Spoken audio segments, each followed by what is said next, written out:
Yandrew TV here. Welcome back to the channel and welcome to another episode of our, it's still the Europe Pack Mini Zoo. I still haven't thought of a new name. Anyways, yeah, Europe Pack Mini Zoo, episode 8. Nice, we are chugging along now that we have the Eurasia DLC out and everything like that, and I got a bunch of inspiration and everything. So yeah, we are picking up right where we left off in the last episode, right after building the European bison or the Wasent habitat and everything.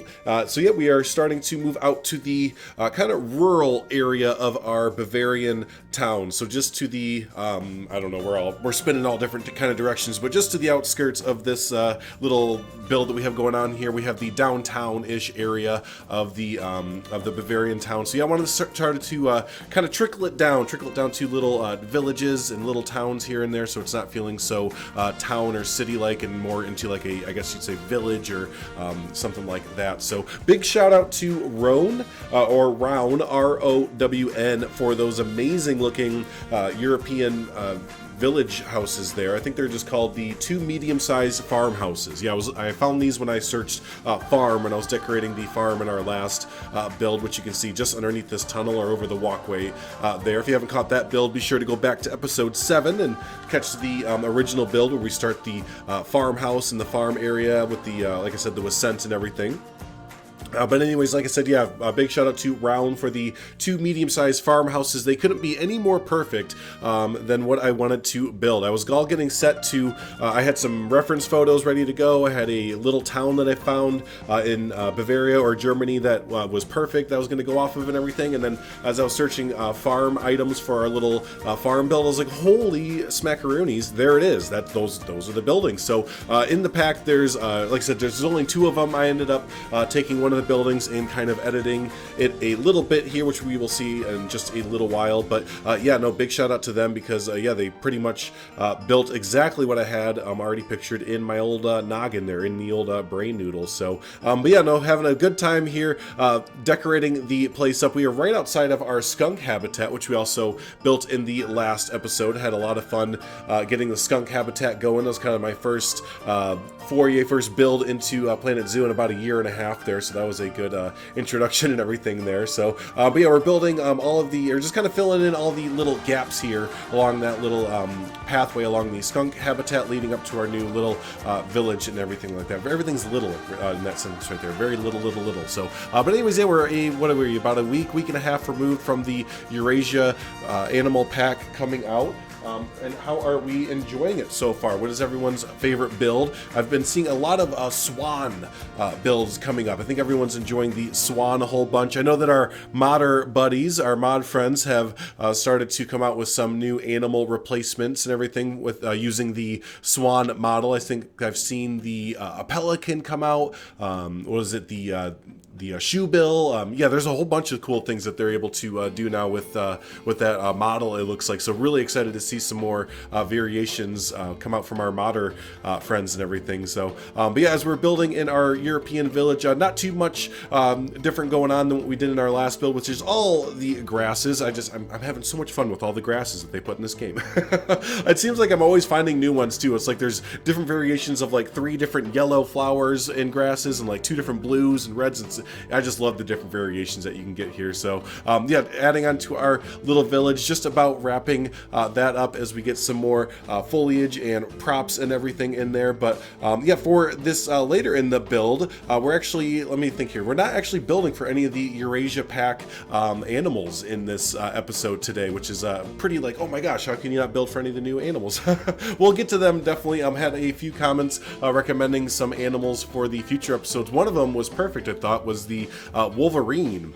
So we're definitely going to be putting in the Wolverine in future episodes, and I think that would fit into the kind of farm build and everything that we have going on around here. But yeah, as we are starting to wrap up the like I said, the little rural village and the farm area here, overall we're going to have to start moving on from this area and kind of getting back out into the wilderness, and there I think we're going to be able to use a lot more of the Eurasia pack animals, especially I really want to do the Takin because they are chunksters who are amazing, and the Saiga. Like, those are 2 of the big ones right there that I'm pretty much having my eye on, because again, the Saiga or Sega, I I'm still not convinced is a real animal, and it always baffles me whenever I see it. So, but yeah, so as I'm recording this, it is the 22nd of December, and yeah, we have just a few more days until the Christmas holiday comes around the corner. Hopefully everyone has some fun plans with the family set up. I know we do. That's why I've had a little bit of time in between videos. This past week has been crazy busy with, we had two work Christmas holiday parties to go to, one of which involved a free open bar, so that was a very, very fun long night. So yeah, we had that. We had a few family Christmases to go to. This weekend is going to be crazy busy, traveling all across different states and everything like that. So yeah, we have a bunch of fun plans coming up. Unfortunately, that does mean that content does take a little bit of a back seat in the meantime, but I think a lot of other YouTube buddies that I've talked to are saying the same thing, where they have a bunch of ideas, because there's a whole bunch of really fun games out right now and fun updates and everything, but just kind of trying to find the time while we kind of smash all these different holidays together between New Year's, Christmas, and all the other fun parties and everything going on. It's just kind of hard to find time to make content sometimes. So definitely enjoying the time that we do get there. So, but yeah, having a great time building in Planet Zoo here for the new Eurasia Pack DLC. Also, Prehistoric Kingdom just came out with their update 9, I believe it is, with the Spinosaurus. I know there's a few other animals that were in that as well. They also introduced some swimming in Prehistoric Kingdom as well. So definitely check that out if you haven't already. I don't have a video up as of yet on the channel quite yet. I have tried to get into a few Spinosaurus habitat builds and everything like that, but they just haven't quite hit where I wanted them to. Basically, I just haven't quite found my groove with the prehistoric building tools quite yet. They are really good. I love the scaling. If you don't know Prehistoric Kingdom, the building tools and everything very similar to Planet Zoo, but just a little bit different, and a few more added on abilities in that game that I would love to see in Planet Zoo, and kind of vice versa. There's some things in Planet Zoo that I'm realizing would be pretty neat to have in Prehistoric Kingdom, especially the tightness, the snappiness that Planet Zoo has to quickly throw together a building. And Prehistoric Kingdom, with the scaling of everything, it's kind of a little bit more difficult sometimes to whip together a pretty good looking quick build. So just a little bit differences in the game, but yeah, no, it's still really cool to see that Prehistoric Kingdom getting regular updates and kind of moving along, because that game has had quite a long history to it. So but yeah, hopefully in the next week or so we'll get a Prehistoric Kingdom, either just habitat one-off builds kind of going, or I usually like to try and do more so like zoos or parks, or I'm not sure what you exactly would call it, but I like to get them all kind of together as one cohesive thing rather than doing habitat builds. So we'll have to see there. So anyway, speaking of habitats, we are moving on at a rapid pace here as we finished up the European little rural village there with 3 buildings, but it's a village. So but yeah, moving on to our dead space, or the big open space that we had, which was originally going to be just one animal, which is going to be the lynx, the Eurasian lynx, but originally, or I'm sorry, I went ahead and nixed that idea because the space, it was huge. It was something, I can't remember the square meters of it, but it was a really big space. So I ended up actually chopping it into 3 different habitats here. So we're still using the original lynx, also added in the red fox and the Arctic wolf. Is it wolf or fox? I think it's fox. Excuse me. Yes, Arctic fox. So yeah, all 3 of those, especially the last 2, both foxes, don't require much room at all, especially for large groups, which kind of makes sense. They are smaller animals. So yeah, I figured instead of just having one animal, the lynx, with a giant area where you could barely see them, I figured split this into 3, and it would kind of work out that way. So that is what we went ahead and did, and I am really happy with the way it came out. Though I might change in the future. We'll see. I keep going back and forth on this one, like literally every single day. I've even had my my wife Michaela come in and check it out. I'm like, hey, what do you think about the Arctic foxes? Because those are the ones I'm kind of like, I don't know.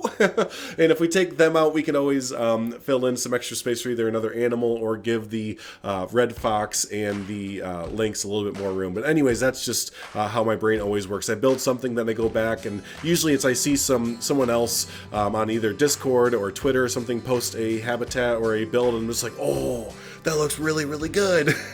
And then I second guess my own build and everything and want to go back and rip out the whole thing and start over again. But I'm sure many of you can kind of relate to that. So up here we are working on the lynx habitat. The other two habitats were pretty straightforward as far as viewing them went. You don't need, as far as I'm concerned or I'm aware, you don't really need too much of like giant barriers or anything for the two fox species. Just enough to kind of keep the guests and animals a good distance away. I double barriered up those two habitats, but the lynx, I know you need a little bit more to kind of keep them at bay. They are very much climbing animals. They climb all over the place, and also they're just a little bit bigger, a little bit more dangerous. So just have a few kind of glass habitat or glass walls that I guess can kind of look into, like how that turned out. I always call them like little peekaboo, little viewing areas, I guess you'd say. There you go. So yeah, I had a lot of fun with the lynx building that. And so here we go, grass time again. I'm making that like a thing now because I'm just I love all the new grasses. I'm gonna keep saying it like every single video probably for the next few months there. So but yeah, grass time. There we go. Always love putting in the buffalo grass. And then I found one other new grass. It's all the way at the bottom of the nature list. I can't remember the name of it at the time, but that is another great grass to kind of combo with the buffalo grass if you're going with a kind of natural look there. So but yeah, as we finish out the rest of it, pretty much just finishing up the red fox habitat at a large burrow. As of right now, I don't have a viewing area for the large burrow as far as like a TV where you can kind of look into it and everything. May add in like a little information center or some viewing hut of some sort if we have the room. You will see as the build continues, really smush everything in here. We have a good amount of room, but the good amount of room that we had, I used up. So, and I didn't really want to go through and start expanding it way out because I did like how everything was kind of, again, really tight and just kind of, yeah, surrounded by nature and this farm buildings and everything. So, oh yeah, and I totally haven't talked about this. So we do have a stream going through the middle of all three of these habitats. That was one thing I really did want to do. And instead of using the terrain tools and the water tool that we have access to in the game, I went ahead and just kind of made my own. I think I have a tutorial on this from when the game very first came out and we got the VFX water tools. But yeah, I used the, like I just said, we used the VFX water tools and the aquatic rocks that we can that are flexi-color, and yeah, we just kind of use that, mold those together, use a bunch of plants at the edges. You could even use the terrain brush at the edge of the rocks and kind of raise it up a little bit to make an embankment. But yeah, you can kind of make your own little stream or little river there. So I knew that for what I wanted to do and all the terrain differences, because this whole habitat is built on a hillside, there's a big ridge up top, and it was just going to be kind of hard for the in-game tools to handle what I wanted to do. So I just kind of opted to make my own. I do like how it turned out. I do think it turned out really well. There are parts that I do think the in-game tools may have been able to perform it better, but again, for the situation and terrain that we were in, I think it kind of worked out better. So if you are interested and don't know about that method, again, I do believe I have a tutorial up on my page for that there. So but yeah, like I said, I'm going to go ahead and kind of leave you with the rest of the build. There's a cinematic at the end that shows off the entire area as is.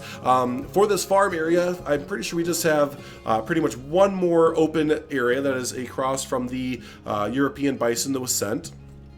And I think we are going to do the wolverines there. Shout out to the commenter that suggested that. I think that is a great idea for that. And yeah, if you do have other ideas for the zoo overall, definitely give a shout in the comments below. We just know we are going to probably use all of the Eurasia pack animals in this zoo, but if you do have other ideas, definitely give me a shout. I'm very open to listening. But yeah, no, definitely thanks for everyone for watching. As always, do enjoy the rest of the video. Like I said, there is a cinematic at the end that shows off what we've done so far, so do stick around for that. And yeah, if you've hung around this far, don't forget, hit the subscribe button there. Also hit the like button. It does help out the video very much there. So hey, thanks everyone for hanging out. Always do appreciate you. And until the next episode of our Europe Pack, it's still that Europe Pack mini zoo, y'all have a good one.